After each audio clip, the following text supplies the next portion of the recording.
Beberapa waktu terakhir, kita dihebohkan dengan dokumentasi ditenggelamkannya TKI meninggal yang bekerja di kapal ikan milik perusahaan Cina. Sebuah video yang dipublikasikan media Korea Selatan memperlihatkan jenazah anak buah kapal asal Indonesia yang bekerja di kapal Cina dilarung ke tengah laut.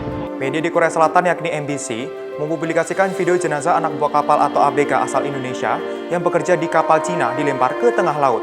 Terkait hal tersebut, YouTuber Jang Hansol mengulas video itu di kanal YouTube-nya Korea Rumit pada Rabu 6 Mei waktu setempat.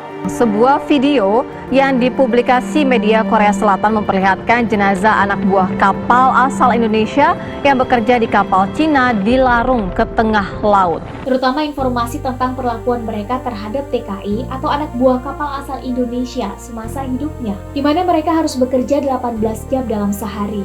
Hanya punya waktu istirahat saat sesi makan saja, dan untuk minum, mereka harus meminum air laut yang disuling. Sementara pekerja asal Cina boleh meminum air mineral biasa.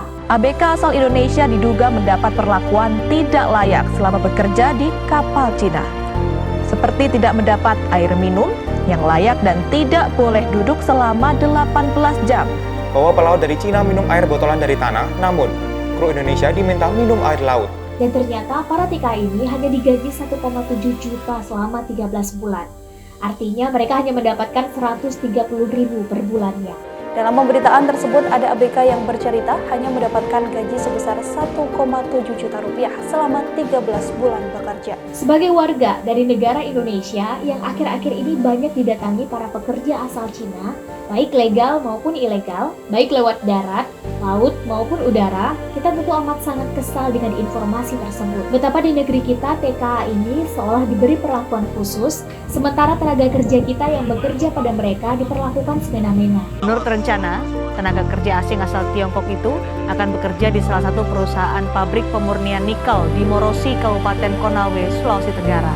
Setelah sempat menolak tegas kedatangan 500 TKA Tiongkok, Bupati Keri Saiful kini mendukung program pemerintah pusat dalam hal investasi. Sebetulnya apabila kita rajin mencari informasi, baik tentang pemerintah, perusahaan, ataupun pekerja asal Cina yang melakukan pelanggaran, terkhusus di wilayah Indonesia, maka tentu kita akan lebih sakit hati lagi. Dari mulai kapal-kapal ikan mereka yang bertonase besar dan menggunakan bahan-bahan berbahaya bisa beroperasi di perairan Indonesia, bahkan tidak segan berkamuflase dengan menggunakan bendera Indonesia, yang mengakibatkan nelayan kita kalah bersaing, ekosistem di laut rusak, dan negara kita merugi sangat besar tiap tahunnya.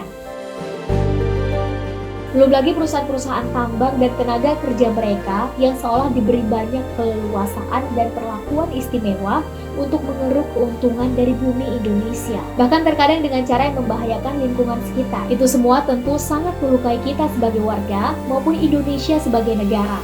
Pancasila sebagai dasar negara maupun Undang-Undang 1945 sebagai konstitusi kita. Pemerintah kita harus segera mengambil kebijakan untuk menghentikan semuanya. Melindungi warga negara, udara, daratan maupun lautan wilayah kita. Negara Kesatuan Republik Indonesia. Karena negeri kita negeri merdeka yang tidak akan tunduk pada kekuatan serta negara manapun di dunia.